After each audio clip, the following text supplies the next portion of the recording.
Ku da zuwa tashar Hausa Radio. Ku danna mana alamar subscribe, kana ku danna alamar ƙararrawa domin samun dagon shirye-shiryenmu da zarar mun ɗora. Albam ɗin Nura M Inuwa na shekarar 2022. Assalamu alaikum wa rahmatullah.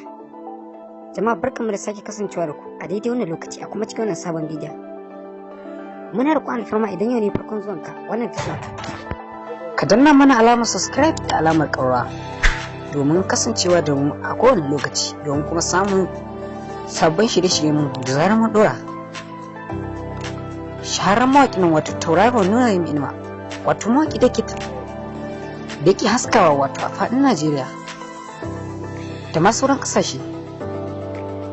Tabbas fitaccen mawaƙin wato Nura M Inuwa mawaƙi ne wanda ke kawo waƙoƙi masu matuƙar daɗi na ilmantarwa da faɗakarwa. Sai dai kuwa wasu na san da cewa sun ji mawaƙin ya yi shiru game da sakin albam ɗin nashi na shekarar 2022, duba da wasu mawaƙan sun saki wato waƙoƙi na cikin albam ɗin nasu a cikin wannan shekarar. Sai dai fa shahararren mawaƙin wato Nura M Inuwa, na tabbata masoya shi kuna tare da mu a cikin wannan bidiyon. Tabbas fitaccen mawaƙin wato Nura M Inuwa ya bayyana cewa yana nan zai saka maku wato wannan zazzafin album din nashi wato na cikin wannan shekarar da muke ciki wato shekarar 2022. Sai dai mawaƙin ya bayyana cewa album din zai zo maku jim kaɗan nan ba da jimawa ba.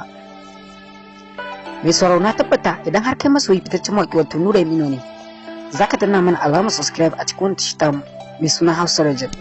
Kana zaka danna alamar ƙaura domin kuwa ta haka ne zaka dinga samun zafafan waƙoƙi na fitattun mawaƙa da suke tashi a kowace shekara.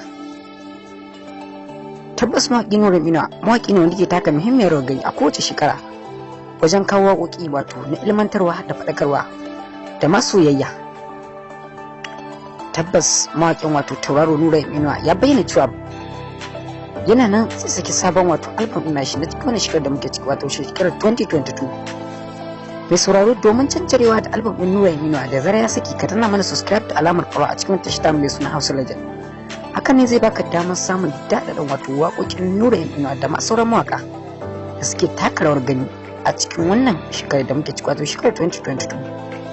Tabbas masu sauraron mu a yau ma mun tawo muku wato da ɗaya daga cikin wato kaɗan daga cikin wato zazzafar waƙar fitaccen mawaƙin wato Nura M Inuwa.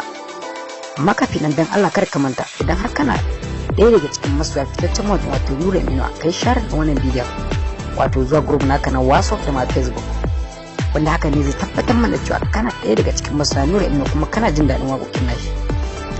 Tabbas mai sauraro za mu saka muku kaɗan daga cikin waƙar wato Nura M Inuwa, wato waƙoƙin da yake saki wato masu matuƙar daɗi, wanda a haka ne ke samun masoyan shi suke ƙara jin daɗi wajen bibiyar waƙoƙin nashi da zarar ya saki. Kana dan Allah kar ka manta, idan baka danna mana like ba akan wannan bidiyon, ka danna mana alamar like. Kai tsimi sauraro ba tare da bata lokaci ba, ga wakar ta Nura M Inuwa sai ku ji ta. Amma kafin nan dan Allah kar ka manta kai share din wannan bidiyon zuwa group naka na WhatsApp da ma Facebook, wanda haka ne zai ƙara tabbatar mana cewa kana jin daɗin wato bidiyon da muke kawo muku a cikin wannan tashar mai albarka wato tashar mai suna Hausa Legend. Mun gode da ziyartar ku wannan channel din mai albarka.